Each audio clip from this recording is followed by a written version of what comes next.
Egunon, buenos días, bienvenidas y bienvenidos al Museo de Navarra, ongi etorri Nafarroako Museoan.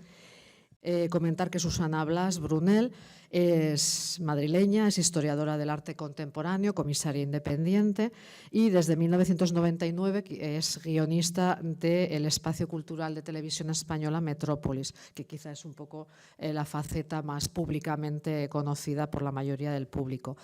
En el año 2020 tiene ya una trayectoria larga de relación con esta institución, con la Dirección General de Cultura en general, porque en 2020 fue miembro de la Comisión de Adquisiciones de Obras de Arte para el Museo de Navarra, que creamos en ese contexto de pandemia, pues también para ayudar, no solo para enriquecer las colecciones, sino también para ayudar a la comunidad artística.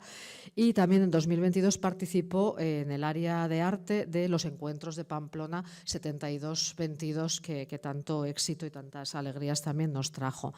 Escribe en distintas publicaciones sobre temas como videocreación, feminismos y espiritualidad. Ha recibido el premio MAF, Mujeres en las Artes Visuales, en la categoría de gestora de proyectos por la igualdad de género en 2016 y el premio Blanco, Negro y Magenta en 2017.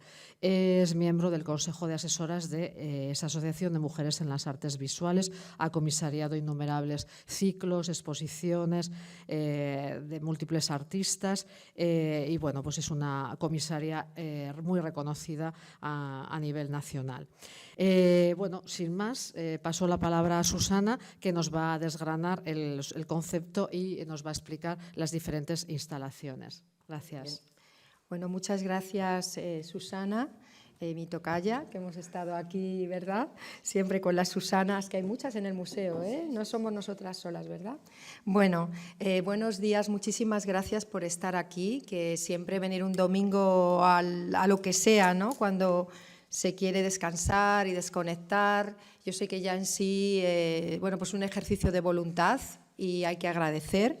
Voy a empezar precisamente por ahí, aunque ahora voy a ser más rápida, bueno, ya hemos hecho una presentación del proyecto a prensa, hicimos también una presentación breve, pero en la inauguración de las ideas principales, y diré que hoy estoy muy decidida, sobre todo, a hablar en concreto de las 35 instalaciones, lo comento para quien haya venido en las otras dos intervenciones, y quizá a lo mejor voy a pasar un poco más por encima por las ideas del concepto, que están muy recogidas, son casi literales, en el texto del catálogo. Sin embargo, de lo que voy a hablar ahora, como yo he esperado a que se produjeran las interacciones entre esa conversación entre obras antiguas y nuevas, pues es de alguna manera un poco inédito, salvo las veces en las que he paseado por el museo y he contado o he compartido mis impresiones de la exposición. Entonces, a lo mejor puede resultar un poquito aburrido el ir 35, son muchas, pero vuelvo a decir que la motivación es que quede de alguna manera registrada cada una de ellas en este vídeo. Hablaba de agradecimientos porque, claro, esta exposición es sobre curar, sobre cuidar, sobre esa otra manera de acercarse a la creación en la que también cuentan los procedimientos, las formas de hacer, no solamente las temáticas. Y entonces me parecería bueno, pues, casi algo contrario a las motivaciones de esta exposición que no se hubiera cuidado en ese camino. Entonces yo tengo que agradecer y además creo que las artistas y los artistas que han participado pueden saber que nuestra intención siempre ha sido el que estuviéramos cómodas, el que lo disfrutáramos, el que no hubiera unos deadlines que hicieran que las artistas tuvieran que correr. Todo eso forma parte de lo que queremos aquí plantear, que no solamente que hay unos artistas contemporáneos que trabajan con temáticas de tiempo, ritual, espiritualidad y curación y unas obras del museo, unas obras históricas fabulosas que están tratando estas temáticas y que entran en conversación. Eso es una capa y ciertamente quizá es como la primera visión, la primera perspectiva que va a tener el visitante a la exposición. las audiencias que vengan, pues mira, hay un diálogo, hay más cosas. De eso quería que quedara un poco registrado. Entre esos agradecimientos, para que no se me olviden, por supuesto, hay instituciones, museos que son imprescindibles porque esta es una exposición muy compleja en la que hay obras contemporáneas, hay obras del museo, hay obras que se traen de carácter etnológico y antropológico que no entrarían en la categoría de lo que se considera la obra de arte, sino en sí, sino obras que son más cotidianas o obras que estaban hechas para el disfrute, digamos, de la vida privada. Entonces, quiero agradecer al Departamento de Cultura del Gobierno de Navarra, Museo de Navarra, esta casa, la que bueno, acoge la exposición y que es su principal, digamos, energía y motor, pero también el Museo Etnológico Julio Caro Baroja, del que hay tantas piezas y que además, como ha hecho Susana, en el momento en que no está abierto al público, claro, es una joya maravillosa y una oportunidad única el poder ver todas las piezas que se han sacado, que se han restaurado para que estén aquí y que hay un trabajo inmenso. Y también al Fondo de Arqueología del Gobierno de Navarra, porque hay algunas piezas que son, digamos, de naturaleza arqueológica y que también están dialogando con las piezas contemporáneas. Y, por supuesto, a las artistas, a varios coleccionistas privados que también han dejado obras para que estuvieran aquí y vuelvo a decirlo, ya lo dije ayer, a mi familia que me ha cuidado durante todos estos años para que en un proyecto tan personal que requería muchas veces pues bucear en las emociones y meterse en algunos terrenos un poco pues complejos, cuando siempre se habla del camino espiritual y de estas búsquedas, y estaban allí, ¿no? Protegiendo, ayudando, cuando a lo mejor había picos, ¿no? de trabajo. Hemos todas trabajado maravillosamente, Susana lo ha comentado en el museo, pero tampoco vamos a negar que hemos trabajado mucho. Ellas, las primeras, ¿no? No voy a nombrar a todas, pero Mercedes y Susana en su propuesta y en su fuego, luego una capitana de barco que ha sido Carmen Valdés, sin la que sería imprescindible, no hubiéramos podido llegar a puerto, eso es obvio. Luego una compañera de viaje imprescindible, que es la persona que ha hecho la museografía y que ha participado activamente en todo momento, que es la arquitecta Ana García, que ha estado totalmente de la mano. Y luego, en cuanto a la publicación y al texto, y no de una manera desatendida, ellos por ahí escribiendo mientras, sino todo el tiempo preocupados y conmigo, los dos otros textos que va a haber en el libro, que son, por una parte, el ensayo de Ricardo Recuero, hablando de esas relaciones entre el arte, la espiritualidad y bueno, la curación a lo largo de la modernidad, sobre todo el siglo XX y principios del XXI, e Itziar Anzín con ese poemario que está preparando sobre la exposición, que es algo además absolutamente creo que único y original, ¿no? No creo que haya muchos poemarios hechos solo para una exposición, no para los artistas y obras concretas, sino sobre una exposición, y le agradezco también que cogiera ese guante porque es muy complejo. Está aquí, por eso la miro todo el tiempo. También están aquí varios artistas. Bueno, hecha esta parte de los agradecimientos, pero que para mí es importante, en cuanto al concepto, que lo voy a pasar un poquitín más rápido que lo hice en las dos intervenciones anteriores, porque prefiero que lo vayamos viendo conforme entramos en las instalaciones, que es lo que hoy nos ocupa. Había una serie de claves para tratar esta temática. Una temática que también, como proponía Susana, desde la pandemia no solamente ha estado muy presente en todos los eventos internacionales, sea la Bienal, sean exposiciones temáticas que se están haciendo, sea recuperación de artistas que trabajaran con temas de espiritualidad, visionarios, es decir, que está en el aire, ¿no? Y es lógico, ¿no? Hemos pasado algo en lo que ha habido que buscar y hacer ese cuidado y ese autoconocimiento. Pero ¿qué peculiaridades tendría esta exposición desde mi punto de vista, quizá respecto a otras que también dialogan con estas temáticas? En mi caso, no es tanto que yo las propusiera de primeras todas, sino casi al revés. Yo me di cuenta que yo me estaba casi como creando unas reglas propias. Pues, por ejemplo, una cosa que es muy importante es que todas las piezas que están en la exposición, salvo alguna excepción, y lo veremos cuando las pasemos, esas excepciones, tenían que estar realizadas antes de la exposición. Es decir, eran piezas que ya las artistas habían hecho. cuando lo más habitual suele ser en estas exposiciones, en muchos casos, encargar una pieza. Esto tiene un sentido, es demostrar que esos artistas ya trabajan de una manera esencial con estas temáticas, que no es que de repente o está de moda o se lo encargan o tienen un interés superficial, van a hacer una pieza.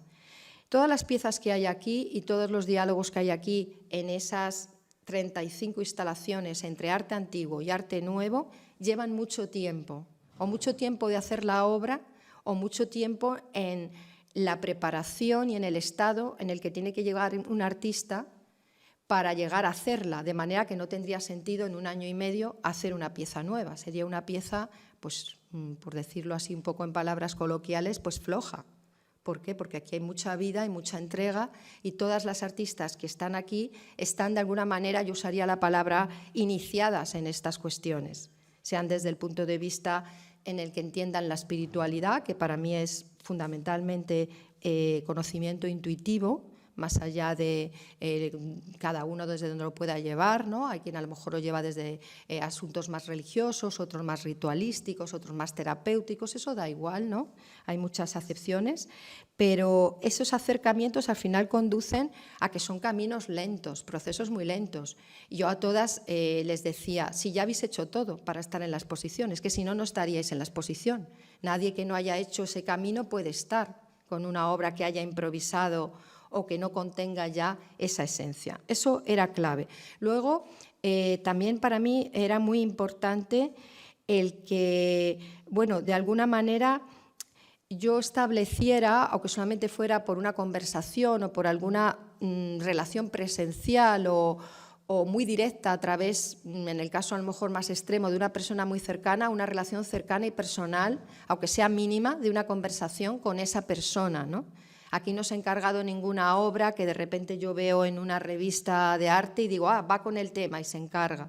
Todo esto es importante para que cuadremos, digamos, de qué obras estamos hablando, ¿no? Obras hechas en las que hay una relación pues, casi personal y en esos diálogos se propone además una suerte de búsqueda de atemporalidad en la que las obras antiguas del museo van a estar más vivas que nunca, por decirlo así, y las obras que llegan nuevas nos traen, pues a lo mejor mensajes del pasado.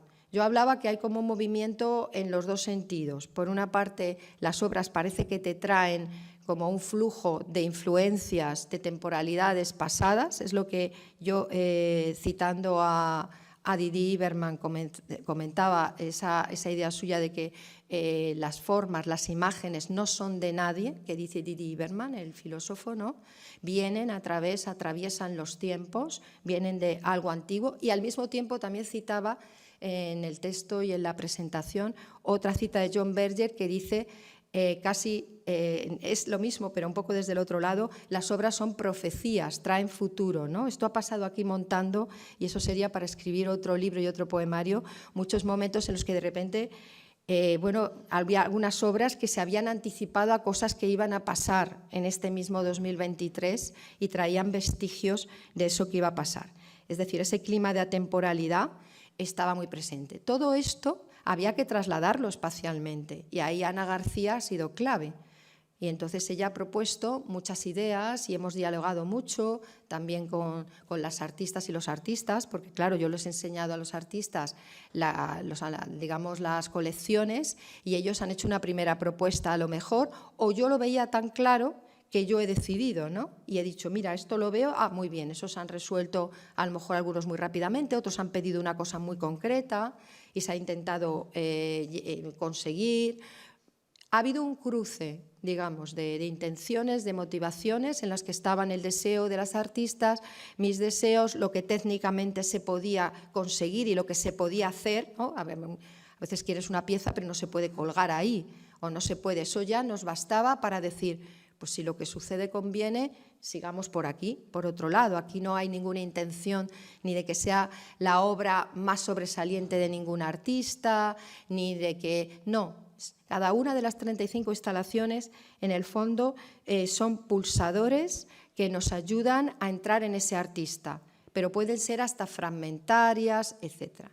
También otra de las ideas es que existan unas temáticas, una reunión de temáticas no forzadas, que fluyan, que te encuentras en esa parte de la entrada, que habéis visto que es un poco laberíntica, ¿no?, por llamarlo así, casi a modo de ejercicio de tengo que hacer un esfuerzo en entrar al interior y enterarme de qué van, donde veis todos los nombres y os enteráis de esas 6 entradas, ¿no?, temáticas, que tienen que ver, pues, en uno es la naturaleza y la senda espiritual, en otro caso son los rituales ancestrales, teología y magia femenina, dibujo canalizado, de la sanación, finitud y tránsito. Vamos a ver que esas temáticas conviven y además se simultanean en varios artistas. Aparecen también reflejadas sutilmente en una estrella flor que Ana ha diseñado. Todo esto, claro, hace que la visita sea múltiple, sea compleja y que tenga capas según a donde cada uno quiera llevar. No tengo más remedio, lo comento porque todo esto sí está bastante explicado en las publicaciones, de entrar en materia con las instalaciones, ¿no? Hacer un poco ese viaje, aunque sea un poco viaje rápido, y según vayamos viendo cada una de ellas, pues podamos comentar estos otros asuntos, ¿no? Bien sea la gráfica, ese tótem azul que te encuentras con el nombre, con toda la información de cada artista, con un texto personal del artista, un fragmento, con otro fragmento mío, muchísimas cosas que luego van tejiendo lo que es el montaje.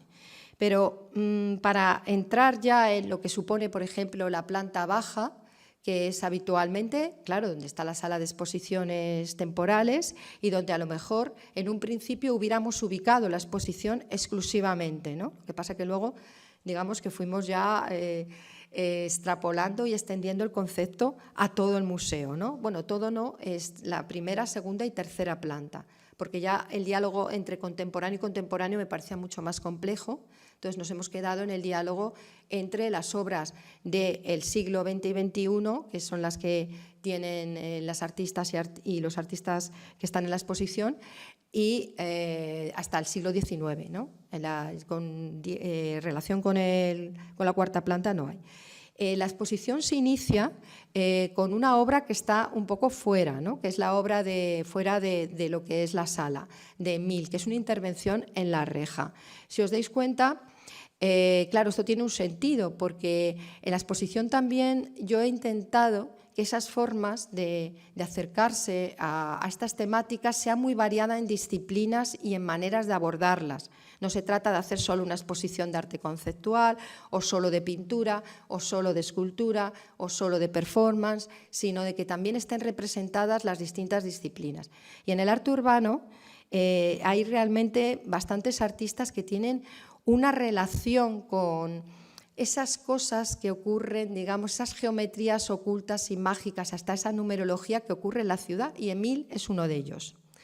Entonces, para la exposición, como no podíamos traernos las intervenciones que él hace en la calle, entre las piezas antiguas, a él, por supuesto, le encantó una reja del siglo XVIII, que digamos que yo misma le presenté, mira, en cuanto a rejas, él siempre interviene en rejas, alcantarillado, cuestiones muy sutiles. Tenemos una reja, le encantó, entonces su propuesta son unos frotages que está haciendo con la reja, es decir, poniendo el papel y dejando la huella del frotage, pero también luego ha llevado la forma de la reja, si os pasáis a verla, a la reja contemporánea del siglo XX, totalmente, digamos, trabajada con una pasta efímera, y el vídeo con sus acciones, para que sepamos un poco más cuál es realmente la atmósfera y cómo es su actitud en sus acciones cotidianas en el espacio público, se ve a través de la reja. Entonces es una instalación particular porque es el único caso en el que él sí ha venido al museo a hacerlo, y no a montar la pieza, sino a hacer la pieza, porque no nos podíamos traer una alcantarilla o una reja de la calle, y también tenía que elegir algo de las piezas antiguas, ¿no?, que es esta reja en concreto del siglo XVII, que tiene un remate bastante interesante, porque hay la marca de un yunque. Si luego investigáis un poco, entonces puede hablar de la profesión de la persona que que realizaba y él ha reproducido exactamente todos esos salientes. Es muy interesante porque ha trabajado cada uno de esos salientes, ¿no? Luego tenemos la pieza de Nerea de Diego. Me interesaba mucho Nerea de Diego porque ella ya había hecho ese trabajo, estaría en esa categoría de revisión de códigos ancestrales, hablar de códigos que ya existen, sobre todo de religiosidad popular muchas veces, ha hecho muchos trabajos con vírgenes, con el tema de los rituales en altares cotidianos y cómo esos gestos van dejando una huella y pueden, digamos, que ser estudiados más minuciosamente. Y en este caso, aunque tiene muchas obras magníficas con la idea de las vírgenes, a ella le interesaba la mano porque está haciendo un trabajo últimamente sobre lo que son los gestos de las manos de la estatuaria y en concreto del museo. Entonces ella solicitó esa mano romana de Pompelo, maravillosa, del siglo III, que la tenemos aquí, que se ha sacado, una mano que además veréis que lleva un anillo, bueno, formaba parte además de una escultura completa en la que queda un fragmento, y la idea del fragmento es muy importante en la exposición. Muchas veces hay fragmentos, hay cosas que están de alguna manera bocetadas. También queremos un poco romper con esa idea estereotipada o esa idea que predomina de lo perfecto, de lo acabado, ¿no? Desde varios sentidos. Se me había olvidado destacar otra de las ideas clave, como he intentado ir rápido en la introducción, y es que en esta exposición conviven, por ejemplo, artistas profesionales y artistas que también hacen otras cosas, aparte de arte, que a lo mejor pues hacen terapias, que hacen meditación, que llevan a cabo el trabajo espiritual, que hacen talleres de mediación a través de la arteterapia, que tienen otros intereses o que directamente no les interesa estar en el sistema o en el mercado porque tienen otras búsquedas, y entonces están equilibrados y a la par, y ambos son bienvenidos y de alguna manera conviven a la perfección, ¿no? Entonces, de la misma manera ocurre, o que se dedican a la educación y a proyectos colectivos, como el caso de Nerea. Entonces, la idea de fragmento también es importante en esa búsqueda, ¿no? Luego aquí tenemos, vais a ver en ese laberinto que llamamos, que hay en la planta baja, que es la parte más compleja, porque ahí sí que hay que hacer un esfuerzo, igual que para llevar a cabo el camino espiritual uno tiene que entrar dentro de uno mismo y olvidar un poco el exterior. Aquí eso se exige. Veréis que llegar y que la entrada sea un poco dificultosa ya es un cambio. Estamos acostumbrados a que las exposiciones estén pensadas para casi que sean una pista de baile en la que uno va sacando fotos y todo es una suerte de fotocall, ¿no? Continuado. Aquí no. Aquí llega un momento en que incomoda, que no cabemos, ¿no? Es que claro, son como en las capillas de una iglesia en la que no cabemos todos y a lo mejor es que requiere silencio y a lo mejor requiere atención o requiere ir solo una persona, porque es una exposición para ver o con poca gente acompañado o idealmente yo creo que solo. Entonces tenemos aquí la obra de Breza Cecchini, que es un artista que venía de Asturias. A mí siempre me ha impactado muchísimo su trabajo, en el que el mundo de los caballos con los que ella convive, de los lobos también, en su, digamos, en su aldea o donde ella tiene su casa, pues es natural, ¿no? Y también esas figuras aladas, ese mundo que es onírico, pero que también es muy literario, en torno a los lobos, en torno a la relación de la espiritualidad con la naturaleza. Ella se enamoró, claro, de la serie de Jacob Boutaz del siglo XVII y pidió, a ver si estos cuadros, claro, le fascinaban. Yo también rápidamente le propuse. Es este ciclo del Génesis tan increíble de este autor del siglo XVII, de la escuela flamenca. Y en su caso, pues uno en concreto, porque ocurrió que lo solicitaron varias personas y entonces aquí ha habido, por ejemplo, hemos bajado este cuadro y al mismo tiempo con la serie completa pues hay otra artista, Mapi Rivera, eso también se daba, ¿no? Entonces, bueno, recomiendo mucho, esta es una pintura para sentir. Luego tenemos a Víctor Zuazola, que entraría en esa categoría que he comentado de un artista que vive la creación desde un punto de vista, pues en este caso chamánico, ¿no? Alguien que está muy interrelacionado con su entorno natural, que crea para él mismo sin tener que estar haciendo concesiones ni al sistema o a una necesidad de exponer cuando lo pida ningún deadline, ninguna fecha. Entonces, en esa pintura chamánica, yo ya hace como una década, yo creo que conocí el trabajo de Víctor y su proceso que él denomina hechos y desechos, que quiere decir que realmente en ese ciclo vital muchas obras se hacen y deshacen continuamente, pues me parecía realmente mágico. Y luego también la pieza que él eligió, que desde ahí no lo podéis ver, pero a lo mejor muy bien, pero también, claro, entra muy en relación con lo que él trabaja, que es ese trabajo de tomar objetos y a modo de collage, también hace dibujo, como veis aquí, insertarlos. Y es muy interesante porque cogió un cuadro de bordado del 19, un ajuar devocional doméstico, con esa misma humildad con la que él trabaja, una pieza del Museo Etnológico. Es decir, esto dábamos oportunidad que también hubiera artistas que cogieran piezas que eran de uso cotidiano, ¿no? De ritualidad cotidiana. También vais a encontrar a Vicky Méndiz, que es una fotógrafa de Zaragoza. Hemos combinado dos series, una con la que yo ya había trabajado, que se llama Extraños en el Paraíso. Es una serie en la que los procesos fotográficos llevan mucho trabajo. No se trata solo de sacar un retrato, sacar una foto, sino de llegar ahí. Esta serie se basa en la idea de la magia que tienen las personas que llegan a una ciudad nueva para emprender una nueva vida, un nuevo cambio vital. Entonces, Extraños en el Paraíso son retratos de personas que un día decidieron dejarlo todo para cambiarse a otra ciudad y empezar. Entonces ella las convoca, les hace un retrato y luego aquí también hay una pieza de una serie nueva que se llama Cristalización Sensible, que es parte del proyecto de un investigador de principios del siglo XX, de Pfeiffer, que planteaba si se podía captar la esencia vital de un organismo a través de los cristales.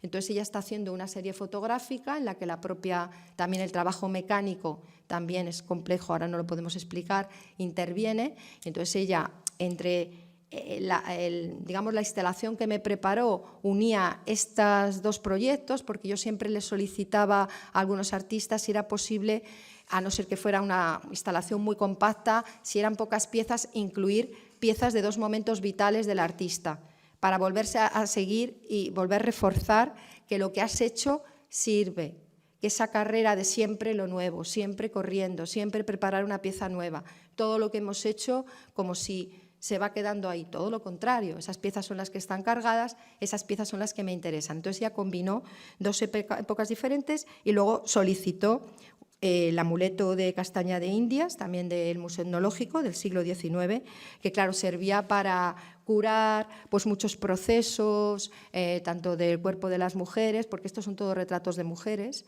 y bueno, pues era un amuleto muy, muy poderoso. Todos los amuletos que están colgados os aconsejo que los miréis y que con mucha atención, calma y confort, porque solo pueden haceros bien. O sea, son amuletos que durante mucho tiempo se usaban para ahuyentar pues desde procesos depresivos, enfermedades, y que notas que te hace bien. Entonces, ahí tenemos el de castaña de Indias. Luego tenemos a Iker Serrano. Iker fue uno de los artistas que es Navarro, en cuanto le hice la propuesta lo tenía clarísimo. Es que luego, claro, hablando con él, de alguna manera había sido alguna de las ideas que él había desarrollado en sus investigaciones y en su tesis, ¿no? Él había trabajado con la idea del artista que va a la naturaleza y de alguna manera se inicia ese viaje iniciático, ¿no? Pero si os dais cuenta es un artista que se va a la naturaleza a estar en esa relación, pero con los aperos del artista. Allá está un lienzo. Y lo pone en relación con la idea del ermitaño, que sería la categoría de esas estrellas de colores que comentábamos, de la relación con la naturaleza, porque en todas las culturas, pues la persona que se aísla sola en la naturaleza para encontrarse, pues es un arquetipo y es un paso, ¿no? Y solicitó, os decía que fue muy rápido, porque él solicitó, lo tenía muy claro, bueno, pues un paisaje de Gaspard Duguay del siglo XVII, en el que las ruinas son protagonistas, la naturaleza se mezcla con las ruinas, hay una relación pues muy, digamos, como empática, ¿no? con la naturaleza, y luego, sobre todo, también un cuadro, bueno, este es sí, es que no lo veía bien, y luego el otro cuadro de Juan de Solís, que es un ermitaño sanseveriano. Claro, él se identifica con San Severiano, un poco es esa versión, entonces lo tuvo clarísimo Iker desde el primer momento. Bárbara Muriel, bueno, Bárbara Muriel yo la descubro no hace tanto, en una exposición que había de la Bienal 11, me quedó absolutamente maravillada con esas mantas de hospital, esas telas, esos tejidos que ella aborda, que lo mismo tienen las marcas del hospital o del lugar donde se ha trabajado, hasta casi las manchas, ¿no? Ese tiempo de la enfermedad, ese tiempo de la curación. Bien sabemos, y en esta exposición además, también los procesos de enfermedad y de muerte. Claro, cuando es un grupo grande y vives 2 años, pues nos han pasado muchas cosas. Algunas ha habido varias pérdidas, ha habido personas que están enfermas, en procesos, también ha habido, por supuesto, procesos vitales alegres, por decirlos así, pero hemos vivido muchos procesos y más después de una pandemia. Entonces, esta obra es de 2020, ¿no? Y aquí se produce una cosa muy bonita porque Bárbara le gustan muchas cosas, obviamente, del catálogo, pero aquí le hacemos una proposición directa porque esta obra de ella, esta mujer enferma, mujer eterna, que era una frase que decía su abuela, pues yo, claro, me impacta porque es de la pandemia, y al comentarla con Mercedes y Susana nos hablan de un cuadro esboto de San Francisco Javier que se acababa de restaurar, que es de 1669, en el que se celebraba la curación en una otra pandemia de peste, en este caso, de un niño, ¿no? Entonces, claro, por su tamaño, por las características, empezamos ya, bueno, lo hablo con Bárbara, obviamente, y decidimos que está bien también poner en relación que momentos, por ejemplo, de pandemia, ha habido muchos, o ha habido unos cuantos a lo largo de la historia, tendemos a, en cuanto pasa, a obviarlo, ya lo estamos viviendo eso, ¿no? Hemos entrado otra vez ya en los viajes, en el turismo, en machacar el medio ambiente, ¿no? Muy rápidamente. Con que hubiéramos simplemente revisado las pandemias anteriores, ya hubiéramos sacado muchas pistas, ¿no? Entonces, esta obra de ella, en esos bordados sobre estas telas, pues claro, hacían una relación perfecta, ¿no? Bueno, Maraona, desde que la conocí, ya hace también unos años, no sé, 10, 8, no sé cuántos, sus obras me maravillaron. Está en ese punto en el que el todo arte es contemporáneo, que es lema de este museo y que también es, en mi versión personal, toda experiencia del arte siempre es contemporánea, aunque estés viendo una obra del siglo XX, del XIX o del XVII, por las propias energías de la pieza, pues en ella yo creo que es como el epítome de eso, ¿no? O sea, son piezas que nunca sabes qué pieza es la arqueológica, qué pieza es la suya. Sería una instalación que representa muy bien el espíritu del proyecto, en el que a veces se confunde y se juega con eso. Es verdad que tenemos la cartela enorme tótem en la que se explica todo, en el que se sabe muy bien cuáles son las piezas contemporáneas, cuáles son las piezas del Museo Etnológico, cuáles son, digamos, las motivaciones del artista, pero también se juega con una experiencia primera emocional, como también decía Susana, está lleno de emociones. Pues de ahí. Entonces, por ejemplo, aquí, este tubo, ¿no?, que vemos aquí, claro, esa es una conducción de las traídas de agua a Pamplona de 1709. Que es una de las piezas arqueológicas, que está, veis, en consonancia con sus obras maravillosamente, ¿no? Y aquí tenemos un peine, que es un peine del siglo XII-XIII, que se encontró en el patio de Pellejerías junto al Palacio del Condestable, que también, bueno, está en vitrina porque es un poquito delicado y una joya arqueológica para tenerlo, digamos, a la vista, pero claro que podría ser perfectamente, y lo vais a ver cuando os deis un paseo, una obra de Mara. Amaya Molinet, que también es una artista navarra, también le solicitamos esa mezcla de tiempos dentro de su propia biografía. Y es una instalación que yo creo que es muy especial porque en ella están presentes las rosas en dos momentos de su obra y de alguna manera se va como completando. Por una parte, ella me comentaba, que estábamos hablando hace poco, que quizá esta fue 131 su primera obra, nada más salir de la universidad. En esta obra ella lo que homenajeaba era a personas que habían sido 131 personas represaliadas y asesinadas durante el franquismo en el año 36 en Lodosa, y se hizo digamos una acción en la que se depositaban estas rosas, y también el vídeo forma parte. Pero hace poco hizo esta otra obra, también con rosas, por eso la ponemos en relación, que se llama Gloria y Derrumbe, en la que la rosa también es un elemento reparador. Es una obra que además conecta con la intervención en Ucrania, ella estaba trabajando en Centro Europa, entonces bueno, nos pareció muy bonito hacer esta relación. Y aquí es verdad que la propuesta parte también un poco de mí y del equipo, estamos buscando piezas para relacionar y nos pedía, y ella ha estado, digamos, de acuerdo con el tema, otras rosas más antiguas, y de repente, bueno, pues aparecen, digamos, en el inventario del museo una pieza de Adela Bazo, de una pintora navarra que tuvo que exiliar a Argentina, y está este ramo de Adela. Entonces veis que, de alguna manera, todos esos tiempos se van fundiendo. Bueno, aquí tenemos la obra de Charo Fontalba. Aquí tengo que reconocer que la obra de Charo siempre me gustó, independientemente de si la sé leer desde las, digamos, las motivaciones espirituales o no, y obviamente, siendo una pintora navarra tan relevante, a lo mejor hay mucha gente que la lee desde otro lugar y es absolutamente válido, porque Charo está hablando del cuerpo de la mujer, está hablando de la identidad, está hablando de muchas cosas. Pero yo, en estas piezas, lo voy a explicar con claridad. Enseguida veía en ella, primero, estas lenguas me han fascinado desde que las vi por primera vez, porque creo que hablan de aspectos de una manera emocional muy interesantes en el mundo espiritual, como es el tema de la palabra, ¿no?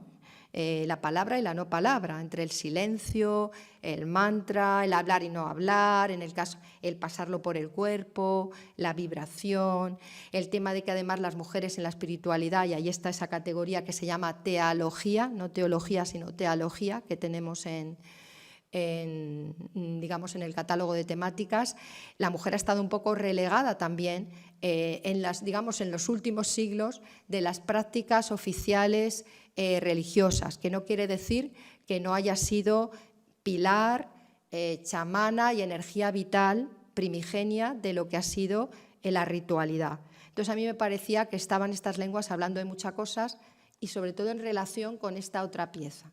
En esta otra pieza, que yo la considero casi una inmaculada o una asunción conceptual, lo que hace Charo, que había revisado pues bueno, algunas de las facetas decorativas que muchas veces tienen tanto las vírgenes como la imaginaria religiosa. Si os fijáis, en la foto no se ve bien, pero si os fijáis ahora cuando vayáis a ver la expo, pues aquí podéis ver figuras religiosas que están engarzadas, ¿no? Vírgenes o motivaciones que están en los mantos, con los que crea estos papeles pintados. A mí además también ese toque como un poco humorístico, elevado, ¿no? Y bueno, y la idea es ponerla con esta Inmaculada del siglo XVIII, que ella nos pidió, y ya veréis cómo funciona la instalación. Es, yo creo que muy potente, ¿no? Está esa energía femenina, está la idea de la ascensión, está la idea de dar cuerpo a las mujeres, que también esta obra tiene relación con la obra también que luego vamos a ver de Marina Vargas, de poner a la mujer en un lugar donde la imaginaria no la suele poner, ¿no? Tenemos a Reme Remedios, que está aquí también en la sala. Reme es una artista gallega, que tiene una energía muy especial en todo lo que toca, que entiende sus prácticas no solo como formas, sino también como compartir, con lo colectivo, y ha sido muy generosa porque podíamos haber puesto, y así lo digo porque conozco bien la obra de Reme, piezas como, digamos, muy clásicas, ¿no? Que realmente muy rotundas en cuanto a pintura, en cuanto es realmente tiene un talento bueno, pues muy deslumbrante, ¿no? En el tú a tú con la pintura y con el grabado y sin embargo lo que más le apetecía, y a mí también, es mostrar la Cabaña Roja. La Cabaña Roja es un proyecto que ella ha montado en distintos lugares en el que las mujeres se reúnen, las mujeres se cuidan, hacen prácticas artísticas, pero muchas veces no encaminadas al mundo ni comercial ni al mundo de la institución. Y entonces hemos recreado esa cabaña, que además ella, claro, está bordada, son sus telas, ha hecho ya los almohadones, y hay un vídeo dentro además para que veáis de qué tipo de actividades. También es su pieza estos relicarios, también hechos con esos materiales de tejidos, esos materiales pues muchas veces pues muchos más débiles o más frágiles como papel, estos relicarios. Y es muy interesante también las piezas que ella ha elegido. Por una parte, una celda de monja, que cuando entraban muchas novicias pues se hacían unas celdas para la familia, ¿no?, del siglo XIX, y luego también una medida de la Virgen del XIX. Sabéis que esas medidas se medía la Virgen y al principio se ponían los mantos, pero claro, no podías dar el manto a todo el mundo, que había estado con la Virgen, y para cargarlo de esa energía se hacían cintas, se sigue haciendo, la cinta de la medida de la Virgen, del Pilar, y te la pones en la ropa para darte esa energía, ¿no?, esa curación. Entonces ella eligió una cinta, que es una cinta además bastante valiosa porque es del siglo XIX y además te preservaba para temas relacionados con las mujeres, en este caso la gestación y para el parto. Y bueno, si alguien se adentra en la obra de Reme, pues esa cinta tiene que ver con las temáticas que ella también trabaja, ¿no? Entonces os recomiendo que os acerquéis a la instalación y también veáis el vídeo de las acciones. Marta Serna nos propone una instalación que es una instalación digamos en vídeo, es un mapping de 3 figuras, unas mujeres poderosas que están en una habitación, que nos rodean, que nos hablan de esa energía vital también olvidada de las mujeres. Alude directamente en Coven, que es una palabra para definir el aquelarre, a la energía de las brujas y de las mujeres que de alguna manera fueron consideradas brujas, quizá porque tenían saberes y tenían conocimiento alternativo al oficial y al patriarcal, ¿no? Entonces entramos en esa habitación y ella nos pidió una arqueta. ¿Por qué? Porque cuando vayáis a ver el vídeo, veréis que además de esas 3 mujeres poderosas aparece un personaje masculino que va a gatas con una chistera, que está intentando abrir algo, hacer algo, y en un momento determinado tira una llave. Entonces, claro, ella lo que quería era completar su instalación con una arqueta, con una llave. Encontramos esta arqueta nupcial que bueno, le encantó, del Renacimiento, que además tenía la llave, que es exacta la llave de ella. Eso fue como muy emocionante, cuando de repente yo comento la pena, claro, falta la llave tal, y dice Carmen Valdés, Carmen, pues está la llave dentro, la he visto yo, la sacamos y es la llave exacta. La vais a ver, realmente nos puso los pelos de punta. O sea, es realmente esos encuentros mágicos que comentábamos que fueron ocurriendo, ¿no? Bueno, subimos ya a la primera planta y en esa primera planta el ejercicio es como un poco opuesto. Antes yo tengo las obras contemporáneas, no porque sea opuesto, sino porque ha surgido así respecto a cómo poder poner las obras. En la primera planta, en general, es el artista contemporáneo y luego algo que ha venido del Museo Etnológico, que se ha bajado de otro lugar o se ha sacado del almacén, y aquí el museo está tal y como está habitualmente para su visita. Luego, quien quiere visitarlo habitualmente, su sala de gótico, sala romana, puede ir perfectamente, pero se ha insertado la obra contemporánea. A partir de ahí es ya más fluido de visita, ya has pasado, digamos, la primera travesía del desierto, que es la parte de abajo, la intención, y quien haya superado eso ya va a la primera planta. Es verdad que habrá gente que irá directa a la primera planta, o a la tercera, pero la visita está preparada para que primero te sumerjas en todo lo que ocurre en planta baja y luego vayas para arriba. Entonces, bueno, en esa primera, voy a ir hablando de las instalaciones. Tenemos a Elena Goñi. Elena Goñi, claro, ella misma me comentó que desde niña, desde siempre, pues claro, esa capilla y todo lo que era la obra de Juan Oliver y del siglo XIV, esa pintura gótica, en los colores y en todo la deslumbraba. Entonces ella lo que ha planteado, lo tenéis que comentar, que visitar, es reunir unas energías que tienen que ver con su familia, porque aquí hay un cuadro que no es de ella, es de su madre, de Elena Goicoechea, que pinta a su abuela. Después está en la parte derecha, claro, aquí no lo vemos en la fotografía, su madre, Elena Goicoechea, pintada por ella. Luego está su padre y su hermano. Entonces lo que hace es de alguna manera reunir esa energía generacional que se vive con frecuencia en los artistas, y es que a veces uno siente que uno no es el que pinta, sino que pinta casi un clan, ¿no? Ella me comentaba, yo realmente es que desde niña ya sabía pintar, ¿no? Es como que le había venido, cogió el pincel y ya pintaba.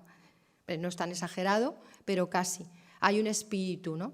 Y bueno, es absolutamente impactante ver que el tono de las pinturas y el tono de sus cuadros, que ya estaban hechos antes de montar la instalación, es la misma gama, exactamente. Cuadros que ha habido que traer de coleccionistas, de distinta gente, o sea, obviamente no se han pintado para que coincidan, ya estaban hechos, ¿no?, con la capilla, pero es realmente impactante, ¿no? Aquí se puede ver un poco el del hermano, ¿veis estos tonos?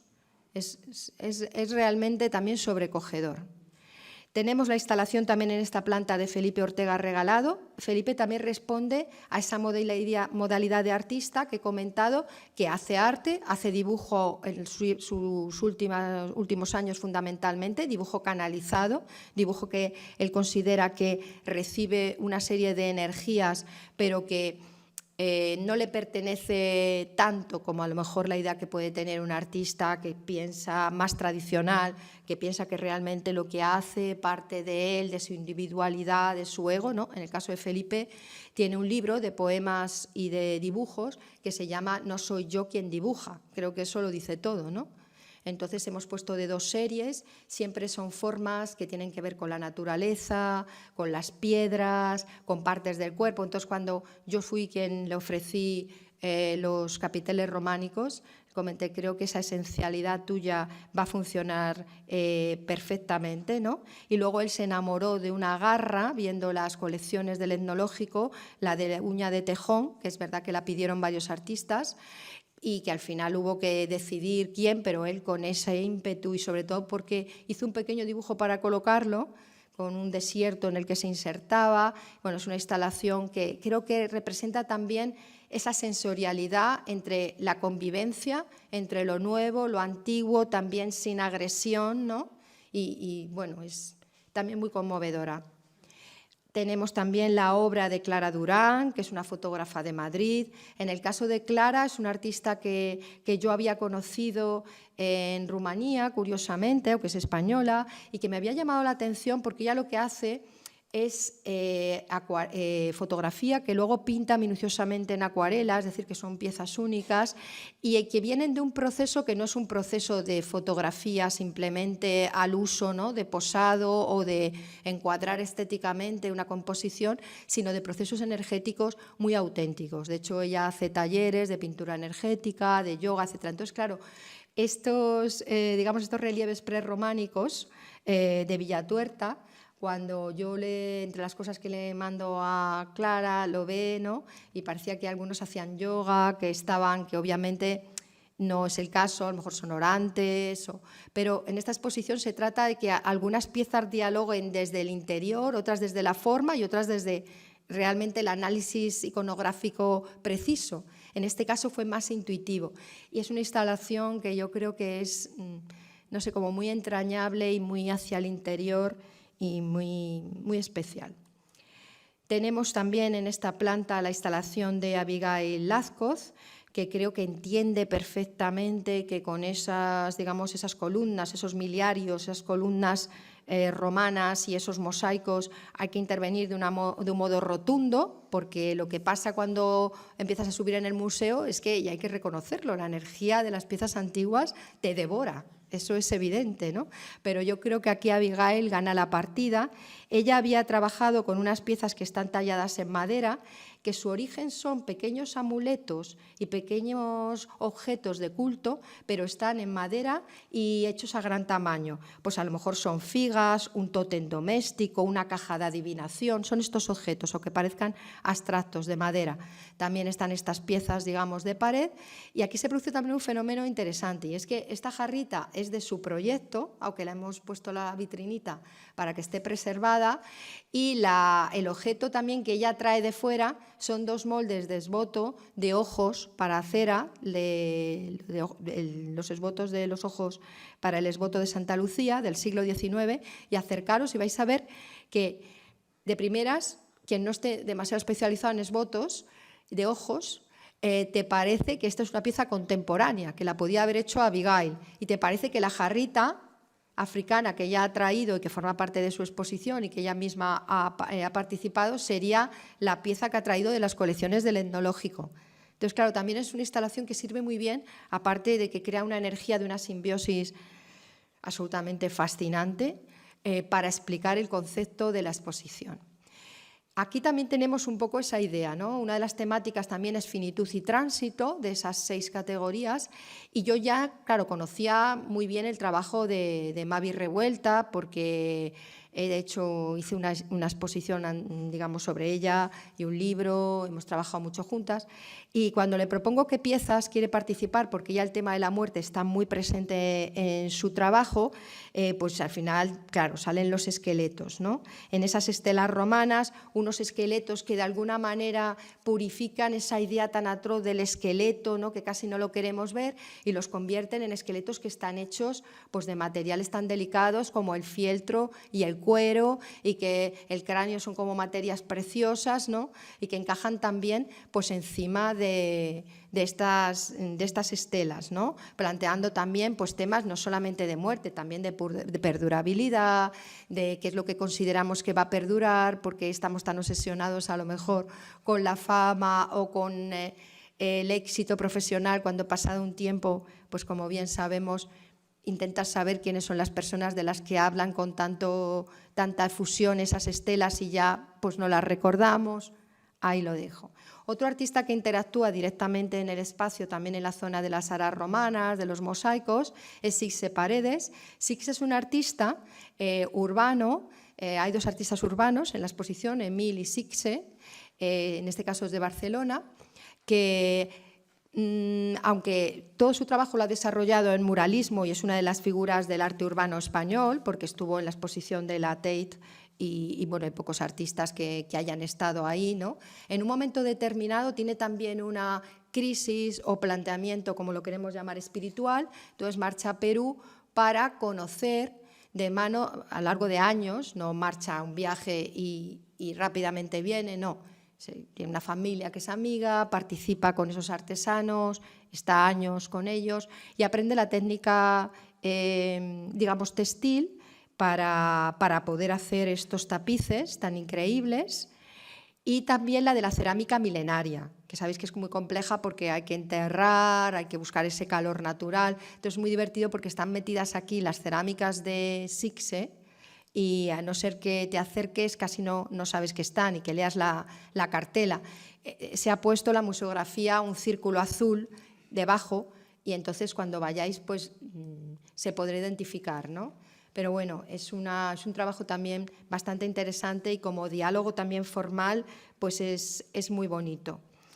Mireia Martín, que está aquí, bueno, el trabajo con Mireia también es esos trabajos, aquí no se ve muy bien la fotografía, he intentado captar todo el espacio y se va a ver mejor de cerca porque tiene 2 dibujos, estos dibujos que están a la izquierda, tiene 2 esculturas que son 2 huevos de avestruz abiertos y pintados en su interior y también con determinados objetos en instalación y un vídeo. Entonces, esta es una instalación muy especial para mí, ella está aquí porque de alguna manera recogen esta idea que os comentaba de John Berger de la obra es una profecía, es un oráculo, cosas que ella estaba planteando aquí como que ya estaban hechas en 2020, como era pues el dibujo de la calavera y la relación con la aceptación con la muerte, con la verdad, pues en breve tiene que enfrentarse a través de la enfermedad con ella. Ya el texto del catálogo, del que veis, aquí se ve muy bien la idea de los tótems, ¿no?, que os comentaba.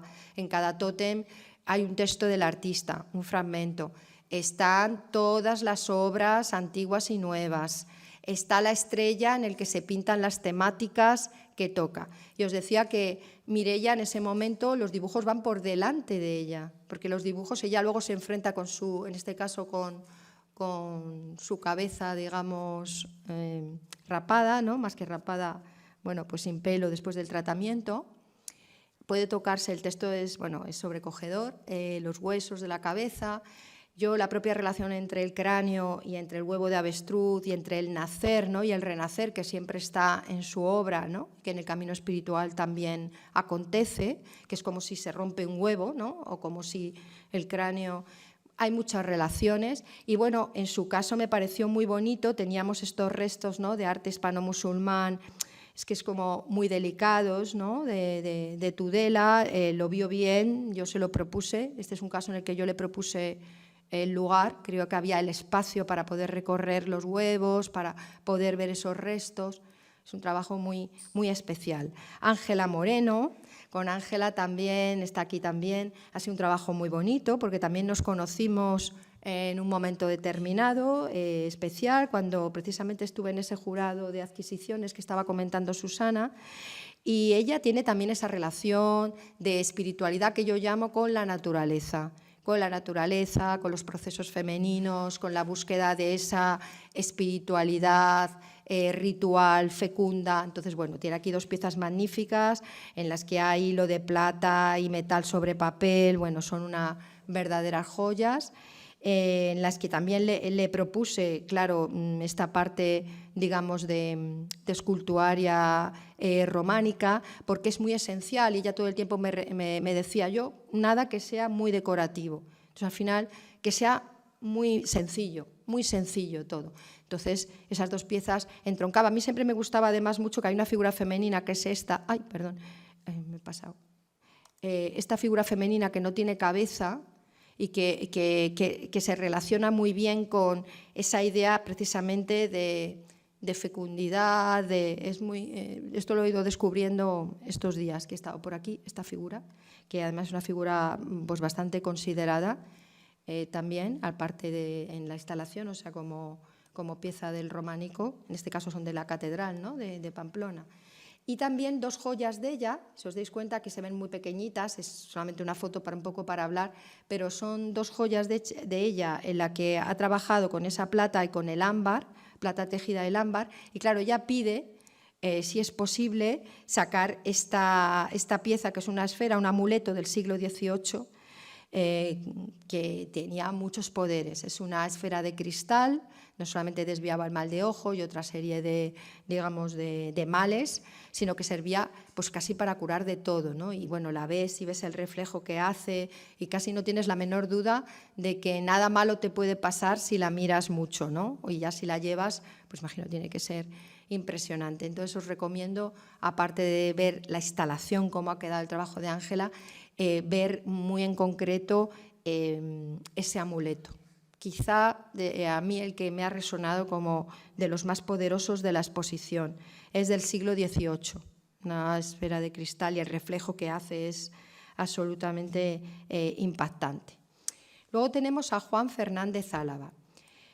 Juan es un artista también con algunas piezas que yo quería tener. Quiero decir que cuando empiezas a plantear una exposición así, en la que estás tan abierta a que ocurran, a que te lleguen cosas, ¿no?, que te lleguen artistas que a lo mejor no conoces tanto, pero que te proponen o conoces, y tienes, sin embargo, unos pilares, y este era uno, y era conseguir que la exposición tuviera este cuadro. Este cuadro se llama Desencarnar. No se ve muy bien en fotografía porque es una pintura con muy poca densidad, ¿no?, muy, muy fina, casi sería pintura del alma, como yo digo, ¿no?, que casi es como transparente, en el que vemos, como dice el título, desencarnar, en este caso una niña, ¿no?, que que estaría fallecida y estaría saliendo su cuerpo para que ya ese alma, o como queramos llamarlo, cada uno desde nuestro lugar, pues inició su ciclo, ¿no? Entonces, cuando estábamos buscando, aquí tenemos otras niñas dormidas o en tránsito, que suele hacer Juan, como veis, muy delicado, muy suave, muy sutil, pero en el que las palabras están muy bien puestas. También en los títulos, este ángel dormido. Por eso la cartela con el tótem azul es importante, porque os recomiendo leer los títulos. Y claro, yo le propongo, mirando los dos, esta sala tan brutal, ¿no? Tan fuerte, ¿no?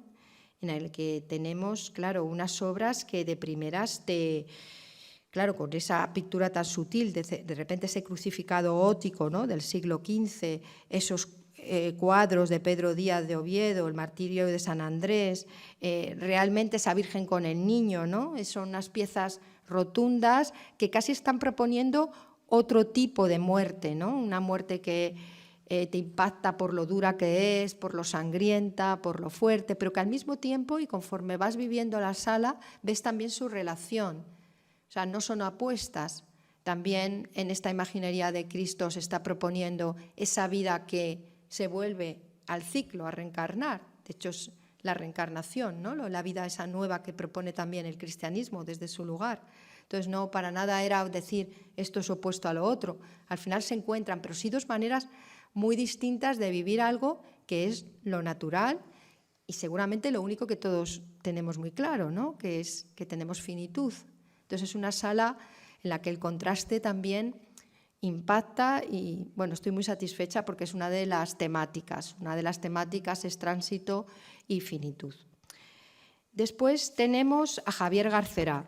Javier también es otro artista que tenía yo muchas ganas de trabajar porque son piezas muy grandes, a veces, las que hace Javier, su pintura, y son difíciles de poner en cualquier lugar. Entonces, sabes que a lo mejor como comisaria no vas a tener ocasión de ponerlas en muchos sitios, ¿no? Él hace unos cuadros que, claro, están pintados sobre seda, de hecho fotografían muy mal y de hecho aquí no podemos ver lo que se siente cuando esos reflejos pues pasan delante de tu cuerpo, interactúan. Él se jacta de que realmente es pintura que no se puede fotografiar, que siempre va a dar mal y que a él no le importa, ¿no? Eso creo que también es bastante bonito, ¿no? Él representa la relación con la naturaleza y su estudio, en este caso interactúa directamente con la sala, con las pinturas góticas. También hay aquí dos dibujos, dos estatuarias medievales, también que le hacen, claro, un diálogo y una conversación que creo que está a la vista. Y bueno, él también está muy interesado en la meditación, desde la meditación zen, medita, se va a su cabaña y luego va al estudio, pero no es algo ni que se conozca ni que lo suela comentar, ¿no? Él era el que un poco me decía que me has sacado del armario espiritual y estoy muy contento. Entonces, son cosas sutiles porque él, que está en muchas ferias, te respondería, digamos, a un artista que trabaja en el mundo profesional habitualmente y que su obra se suele leer desde cuestiones formales, de trabajo con la pintura, de innovaciones, pero no en todo este lugar. Cuando alguien está metido, a lo mejor lo ve más, yo lo vi, bueno, luego ya preguntando, pero no era habitual. Bueno, Amaya Gracia, que es otra artista también navarra. Amaya también está inserta su obra dentro de estas pinturas maravillosas góticas. Ella trabaja entre varios frentes, pero también aquí nos interesaba hablar de esa energía femenina de la que hablábamos. Y de hecho está representada en dos obras. Veis aquí esta instalación y esta otra. Esta es, aparte de con otras piezas, ¿no?, con collage y tal, es parte de una instalación de un monumento a dos mujeres, a Marie Paradis y a Henriette Angueville, que fueron la primera y la segunda mujer en subir a la montaña más alta, ¿no?, a montañas que pasaban los 4000. O sea, son las dos primeras que en 1808 y 1832 pues consiguieron, digamos, escalar esas montañas, ¿no? Entonces es algo que habla de muchas cosas, de la experiencia con la naturaleza, que en ella es fundamental, está criada y en relación a lo natural, a los paseos bueno, pues por la montaña, y luego también está hablando del trabajo de la mujer, de los cuidados, de lo que te cuesta subir. Y bueno, aquí veréis, no ha salido en esta foto, pero aquí hay una Virgen de la Leche blanca que hace un diálogo directo con la columna, ¿no? Y aquí es otra pieza de ella en la que ella hace unos collares que están también como muy naturales, casi parecen raíces o plantas encima de dos bustos que son su cuerpo y el de su madre, digamos que son las que soportan, ¿no? Esos collares. Entonces es una instalación, también hay dos cabecitas femeninas aquí, que es como que no da puntada sin hilo al final la instalación cuando uno empieza a buscar todos estos detalles. Aquí tenemos a Marina Vargas. Marina quizá es también otra con este desencarnar y algunas piezas que yo ya tenía en la cabeza antes de, digamos, de desarrollar la exposición. Con Marina, que también está aquí con nosotros en la sala, había trabajado mucho y en concreto con su serie de Las Piedades, en las que ella se plantea que va a darle una vuelta, por decirlo así, a la iconografía tradicional, en este caso a la de la Piedad, a la que sabéis que la Virgen sostiene a Cristo, y por eso se llama aquí la Piedad invertida. Hace estas esculturas en las que, claro, nos está hablando de muchas cosas. Ella le suele gustar contar que un poco el papel que a veces se le da a las mujeres en esas iconografías, pues es como que nunca pillan suelo, ¿no? Dice ella, nunca ni suelo, ni cuerpo, ni nada, ¿no? Y en este caso esos cuidados del hijo hacia la madre, esa subversión, pero que nos dice tanto, ¿no? Lleva un pañuelo, que es un pañuelo en el que también hay, como en el caso de Elena Goñi, las 3 generaciones, hecho por su madre, de su abuela, bordado por su madre y que Marina incorpora. Y luego tiene la peculiaridad de que esta pieza estuvo en otra exposición que yo tuve con estas temáticas un poco más modesta, pero preámbulo de esta, hace ya 10 años, 9, con la preparación 10, que se llamaba Las formas del alma, con la peculiaridad de que estaba sin pintar en rojo, era solamente beige, ¿no? Y los dibujos que ella pinta, digamos que eran simplemente en dorado.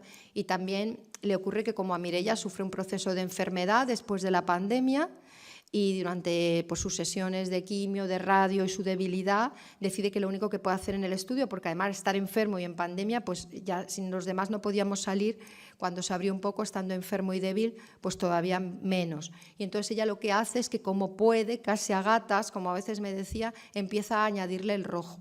Entonces esta es una obra que también está en proceso. Lo que comentábamos de los hechos y desechos de Víctor, pues coge la obra y no tiene problema en intervenirla y de alguna manera en darle una nueva vida.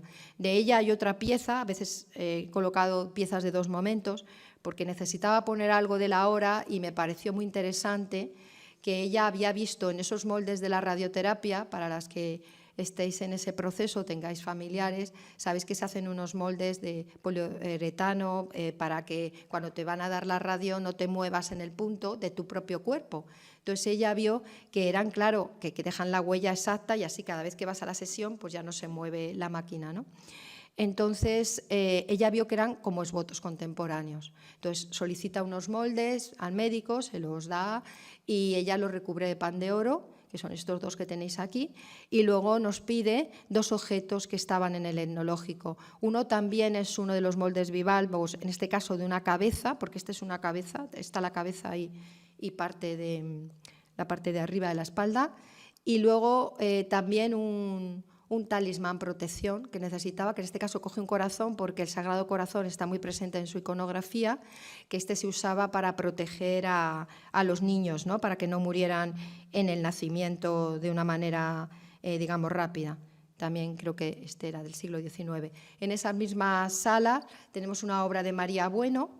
María Bueno es una artista andaluza de Málaga, que también trabaja en esa frontera o en ese puente entre el arte, digamos, con mayúsculas, o que la sociedad o parte de nuestra cultura todavía considera que es el arte que vale, y las manualidades, el arte que se hace para procesos curativos, el arte autodidacta, el arte outsider, el arte bruto. María es una gran precursora de estos proyectos, hasta el punto que esto es una manta de homenaje, ya la llama la Capilla Septina, y el cobijo de los seres, que él ha trabajado junto a su madre, y parte de un proyecto en el que quería recrear la relación entre Remedios Varo, la surrealista, y Leonora Carrington, que sabéis que en México conviven y hacen casi pócimas en la cocina, aparte de pintar, obras de teatro. Entonces estaba dedicado a la relación entre ellas con dibujos de María, que son extraordinarios, estos dibujos que veis sobre todo en blanco y negro, y luego ella con ese posicionamiento pues mucho más humilde en el sentido de lo que considera creación y no teniendo ningún problema en que sus dibujos se midan con los de personas que a lo mejor no tienen tanta técnica. Bueno, incluye dibujos de personas que trabajan en sus talleres o que, digamos, no tienen a lo mejor ese desarrollo técnico, porque para ella esa energía es la importante. También a la hora de elegir la pieza, porque ya al elegir la pieza, pues ¿qué elige? Pues un cuadro bordado, cotidiano, de los que hacían las mujeres, capillas que se tenían en casa, ¿no? Que estaban hechos pues casi una manualidad. Entonces creo que es relevante el que te ofrezcan un museo entero en el que puedes pedir la joya de la corona y de repente introduzcas una manualidad, ¿no? Creo que es un posicionamiento, ¿no? el que está haciendo ahí María. La manta la ha montado en distintos momentos y va variando. Fue requerida para una exposición importante en Londres dedicada a Leonora Carrington y la montó allí de otra manera, ¿no? Va creciendo, o aquí la hemos adaptado, claro, a este espacio maravilloso que parece que sale una lengua, ¿no? Ahí y bueno, queda muy bien. Luego, junto a ella, en la misma zona, está esta capilla en la que está el cáliz de Carlos III, este cáliz, ¿no? tan relevante. Y claro, era muy interesante porque Greta Alfaro, que es una artista también navarra, que ha trabajado todos los rituales, sobre todo rituales que tienen que ver con lo popular, en los que está implicado muchas veces también la danza, la sabiduría popular, el vino, ya viene de, digamos, de pueblos en los que la vendimia es importante y todo lo que hay alrededor. Entonces trabaja 2 vídeos que tenéis que ver allí, en los que la relación entre la sangre y el vino es fundamental, aparte de todos los rituales que hay alrededor, de música, de canto, y que conoceréis sobre todo los que sois de aquí, porque están muy bien trabajados. Uno se llama Los Labradores y otro Las Labradoras, y son impactantes. Y ella lo que me pidió, ¿habrá algún cáliz y tal? Le digo, alguno no, tenemos que te vamos a ofrecer la capilla del cáliz de Carlos III. Entonces está aquí, nada más y nada menos, y es una experiencia realmente pues muy, muy particular. A mirar que voy así un poquito mal de tiempo, pero ya estamos terminando. Concha Vidal es una artista de Mallorca, y Concha trabaja también en ese universo de recuperar esa energía, ¿no? Esa energía de esas mujeres que, bueno, pues fueron las chamanas, fueron las que invocaban en una época, y que su fuerza y su energía, en una época primera quizá de la humanidad, pues se ha ido siempre limitando, ¿no? Entonces tiene este cuadro y también un vídeo con la misma temática en esta sala, dialogando con las pinturas góticas. Y en ella lo que vemos es a una mujer que por una parte sale de un árbol y por otra también es capaz de dar vida a un árbol. Entonces se entremezcla en un ciclo. Es una obra que a veces produce cierto desasosiego porque... ¿Por qué lo produce? Porque la relación ancestral entre nosotros y la naturaleza está casi olvidada. Entonces, claro, el hecho de que tú te fundas con un árbol, seas casi raíz, pues es muy potente, ¿no? Ella también hace una pieza de danza o performance y suele complementar, pero como ella es la que actúa en el vídeo, pues os sirve para ver. El vídeo está es una animación pictórica, es realmente precioso. Luego tenemos, como digo yo, la sala de meditación, que la llamo yo, que nos ha montado la gran Elena González de Bilbao. Bueno, Elena es una persona, pues para mí más que artista es muchas cosas más. Digo más que artista porque, bueno, tiene una energía que desborda, ¿no? En ella, como experta en educación artística, en terapias, lleva bueno, con el taller digamos, de arteterapias y de crecimiento artístico Zubieche en Bilbao muchísimos años, que trabaja con personas en riesgo de exclusión, en diálogo continuado. Entonces yo aquí sí que le hice un encargo directo. Yo sabía que ella además estaba en la práctica de la meditación budista, de la que yo también estoy un poco, digamos, aprendiendo, ¿no? en el camino. Entonces, entre las dos nos entendimos muy bien, porque cuando yo entré siempre pasaba por esta sala magnífica con estas pinturas, ¿no? de Oriz, que son fantásticas, pero que es una batalla, la del emperador Carlos, de religión, y que es como tanta batalla, es una descrita, ¿no? Qué agresividad hay aquí. De primeras le dije a Elena, necesitamos limpiar un poco esto, ¿no? Porque cada vez que pasemos, esto nos va a dar aquí un algo, ¿no? Entonces ella coge el testigo y no solamente la limpia, sino que nos monta, por una parte, todas estas burbujas que funcionan como plegarias, en las que ha hecho cada dibujo, distintos materiales, están absolutamente consagradas. Luego nos pide la capilla Huici, que es una capilla de las capillas domésticas más relevantes de Navarra, que es preciosa, esas capillas que se tenían en casa y que se pasaban para culto doméstico, y aquí también se han puesto plegarias que ha hecho un poco ella, su grupo y con su sanga. Y luego vais a ver 2 dibujos, porque quería que vierais también el talentazo que es dibujando, ¿no? Que aunque ella prefiera así decir, bueno, yo aquí estoy haciendo simplemente, pero prefiero lo colectivo, prefiero dar, no quiero el camino del artista profesional en sus distintos pasos, pero claro, hay que aquí 2 dibujos absolutamente fantásticos en su ejecución, casi de un trazo. Consuegra Romero. Consuegra Romero es una artista andaluza, está viviendo en Pozo Blanco, en Córdoba, y ella trabaja siempre con Bolivic. Pues ella se pone a trabajar con su Bolivic azul y puede crear desde paisajes, escenas, sueños, muy onírica, también canaliza. Y claro, cuando recibe las imágenes y ve estas imágenes, digamos, de estas pinturas de Orit del Renacimiento, se queda absolutamente trastornada porque dice, pero si esto es igual que un poco lo que yo hago, ¿no? Es como mi tono, esa grisalla, ese mural. Y entonces hemos traído un proyecto en concreto que se llama Isadora me habla. Se basa en que ella se da cuenta, después de leer el libro de Mi vida, de Isadora Duncan, de la gran revolucionaria de la danza, que Isadora le habla en sueños, en momentos. Entonces se pone a dibujar esas invocaciones de Isadora, primero en dibujos, que veis aquí, pero luego se da cuenta que el libro le está hablando, subraya, ¿no? Y entonces empieza a comprar, a adquirir libros viejos de Mi vida, de Isadora Duncan, distintos ejemplares, los compra pues, por Iberlibros, en tiendas de viejo, por poco dinero, y los va interviniendo. En aquellos pasajes, luego están como libros iluminados, ¿no? Pintados. Hemos puesto aquí 3 y ella habitualmente lo que hace también es que se sienta aquí mirando hacia el dibujo, no hacia la audiencia, como si estuviera leyendo un poeta o estuviera leyendo, sino mirando hacia el dibujo, y lo que hace es leer, ¿no? Algunos pasajes que ella considera que en ese momento. Es un trabajo, la verdad es que muy auténtico y muy, muy profundo, ¿no? Ya estamos subiendo, ¿no? A las otras salas y tenemos a Mapi Rivera. Mapi Rivera también, igual que Breza, trabaja con la serie de Jacob Butats. En este caso nos vino muy bien porque el cuadro que de alguna manera era el que había elegido Breza, la artista de los lobos, pues nos permitió este espacio para integrar sin mover nada la obra de Mapi.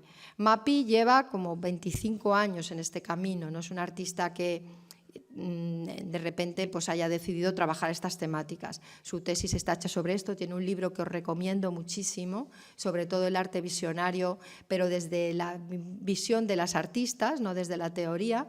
Y entonces hemos integrado de su serie que se llama Esporogénesis, que es muy interesante porque es sobre la fecundidad de las plantas, y en relación a la fecundidad de las plantas, pues también hablar de esa comunión, ¿no? De ser esa parte del todo, en la serie del Génesis. Entonces decía ella, pero es que hasta el título, ¿no? Está...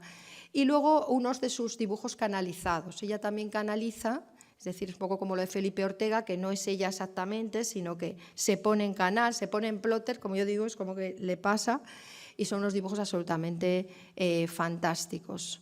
Y también en la misma sala, y tenemos aquí a José Antonio Vergara, estas son esas obras, esos regalos, ¿no? Que te vienen, estás preparando un proyecto y de repente la directora Mercedes me dice, tengo aquí un trabajo que yo creo que tiene que ver con lo que estamos hablando. Y claro, me llega un archivo por un WeTransfer, lo abro y veo una serie de un trabajo en el que además viene, claro, también con una explicación, pero que en sí ya está irradiando algo que te está diciendo que eso no es un trabajo formal exclusivamente, que aquí detrás está la plasmación de un proceso meditativo. Y entonces, pues bueno, conozco la obra entonces de José Antonio Vergara, en este caso es una sinfonía en 7 movimientos, a través de unos procesos pues bueno, de radioestesia, de meditación, es óleo sobre tabla, es la que los colores de una manera muy precisa están situados y siguiendo el proceso que él vive. Está un poco explicado en el texto que viene en la cartela, que es solo un fragmento, en el catálogo se lee más completo. Y bueno, nos parece que completa muy bien con MAPI, porque ambos realmente están iniciados de una manera muy auténtica. Esto no quiere decir que haya artistas que no estén tan iniciados, pero quizás sí que hay procesos que se ve que son procesos muy largos, en los que ya estás, pues ya casi digamos que eres maestro, y otros que es gente que está más iniciada. Entonces los hemos puesto juntos porque resuenan, y con las de... Yo espero que a José Antonio le haya gustado cómo queda, como está aquí. Eso luego le podéis acaso preguntar. Una de las más rompedoras es la instalación de Lolo y Sosaku, que son una pareja de artistas, un japonés y un artista argentino, que trabajan desde el lugar de crear energías con las máquinas, interviniendo el azar. Pues máquinas para pintar, conciertos con máquinas que de repente se desvían. Ellos hablan de cómo sería la espiritualidad de las máquinas, ¿no? También, si tendrían procesos creativos propios. Y ellos me pidieron, queremos lo más clásico. ¿Hay un salón en el que realmente haya pintura, de la pintura que todo el mundo entiende que está bien pintada? Y digo, sí, lo tengo. Entonces se lo enseño, como podéis imaginar, pues claro, en esta sala de pintura del siglo XVIII absolutamente pues, rotunda, fantástica. Eso es lo que queremos. Están proponiendo muchas cosas. Están proponiendo pues, quién va a pintar en el futuro, si realmente hay un alma en el hecho de pintar, si la máquina cuando se desvaría. Yo escribí un texto muy bonito, lo podéis leer, en el que dicen... En estos cachivaches que ellos hacen en los vídeos, que veréis que empiezan a pintar, tiene parte de humor, porque hay veces que siempre hay algo que explota o que se va por algún lado y hace lo que quiere. Incluso dice, tenemos máquinas muy complejas y solo hacen una rayita. Y no hay manera, y les ponemos de todo. Y tenemos otras que son digamos, una cosita de nada y echan unas manchas y tal. Entonces, bueno, me parecía que había que empezar a meter también de esta manera tan bricoler, porque ellos son realmente, casi hacen bricolaje, la idea de lo que estamos hablando de la IA, la inteligencia artificial, qué va a pasar con la esencia de los artistas. Y claro, también no perdemos, ¿verdad, Susana?, esa de que en algún momento ellos tenían actuación justamente este fin de semana. Quizá en el transcurso de la exposición puedan hacerlos una demostración efímera de las máquinas, ellos las ponen a actuar y crean esa espiritualidad de la máquina, pero en directo, las actuaciones. Entonces traen pianos que están preparados, un poco la línea Fluxus también y tal, traen máquinas, y bueno, el texto es realmente para no perdérselo. Está también aquí en la sala Merisales, que es una pintora de Valencia, y con Meri me han pasado muchas cosas de esas de los encuentros, ¿no?, mágicos.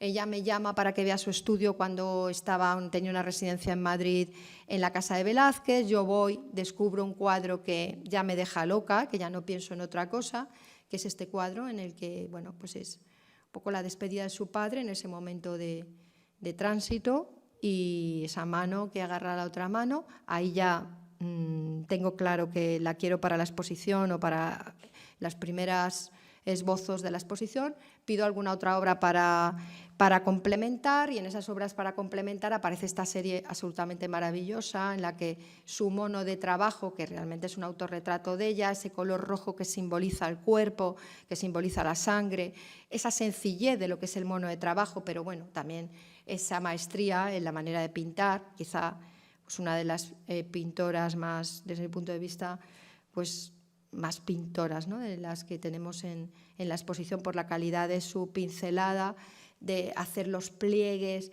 Y yo soy la que un poco también, mirando las salas y hablando con ella, le digo, tengo un lugar que habla de esa espiritualidad cotidiana, de esa espiritualidad que muchas veces está en las telas.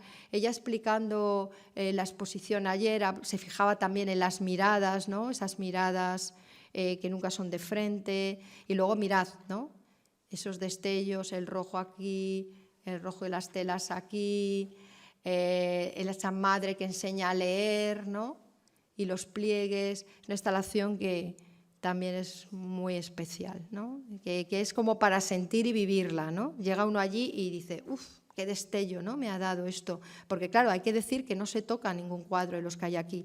Se puede retirar alguno para poder insertar otro, pero no es que se traigan los cuadros de algún lugar, es la sala que tradicionalmente está dedicado a eso. Y esa sala es la que...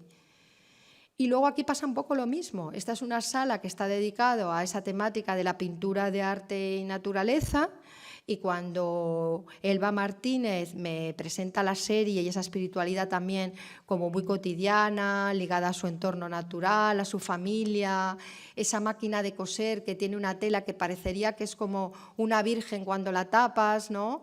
Esa ropa doblada para tu hijo, ¿no? Que es un acto espiritual en sí mismo, ¿no?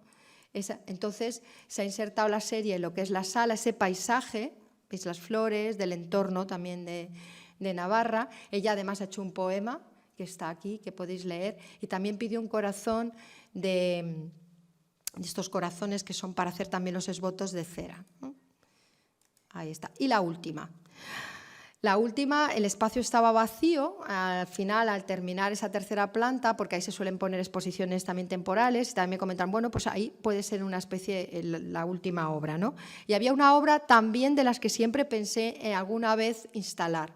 Es una obra de Chus Popollo, que es un artista también navarro, que consiste en hacer una especie de obituarios personales, porque lo que hace es cuando fallece alguna personalidad que considera relevante para la cultura o para la sociedad, arranca la página del periódico, sea un periódico español o un periódico extranjero, y dibuja encima, le hace una especie como de homenaje. Entonces va acumulando todos esos periódicos, todas esas páginas de obituarios, y hace un obituario alternativo, ¿no? a lo mejor al más habitual, porque aquí hay filósofos, hay gente del arte, etcétera. Pero aparte, ¿qué es lo que plantea? Bueno, tengo que decir también que como empieza a principios de los 2000, pues claro, son 20, en el 2001 son 20 y tantos años ya de obituarios, tiene muchísimos, ha hecho algunas recopilaciones en libro, ¿no?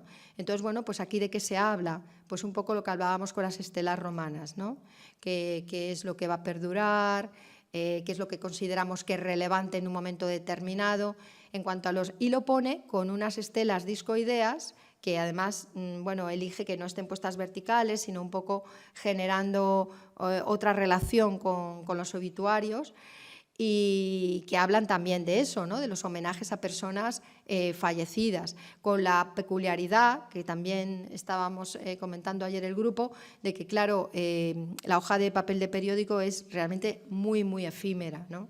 Es algo que, aunque le da una capa de conservación, no va a durar mucho. Luego estamos hablando de una pieza que va a desaparecer en breve. Puede 40, 30, estamos hablando con conservadores, un siglo, no sabemos, pero el papel de periódico justamente, y así debe ser, porque él podría hacer una impresión en un papel de conservación o algo así, entonces duraría más, pero no se trata de eso. Es muy interesante porque incluso alguien dijo, al final lo único que va a sobrevivir es, claro, aquí lo vivo, qué es lo antiguo y qué es lo nuevo, aquí lo único, incluso sobre nosotros mismos, ¿no?, van a ser estas estelas, ¿no?, esta piedra. Entonces crea muchísimas relaciones la obra, y luego lo acompaña de un vídeo que son 100 cumpleaños, son, digamos, todas desde el 1 hasta el 100, bueno, al 90 y algo, no ha llegado al 100, personas que están celebrando su cumpleaños. Entonces hay un niño que está celebrando su primer año, otro niño 2, 3, hasta 90 y tantos, ¿no?, todos soplando las velas. Un poco esa idea también del tiempo biográfico y en contraposición con el tiempo de la fama o de la perdurabilidad, y el tiempo también histórico. Hay como varios tiempos que se cruzan en la exposición. Simplemente quería, en nombre de todas las artistas y todas las personas a las que nos has invitado a participar, darte las gracias, emocionada, porque realmente tú nos has convocado, como decía Javier Garcera, nos habías sacado del armario, pero de algún modo nos has metido en un armario de cuidado y de atención y donde realmente nos has hecho parte de tu obra. Entonces, pues bueno, algo que a lo mejor tú no hablas de ti de esta manera, pues somos nosotras las que lo tenemos que hacer.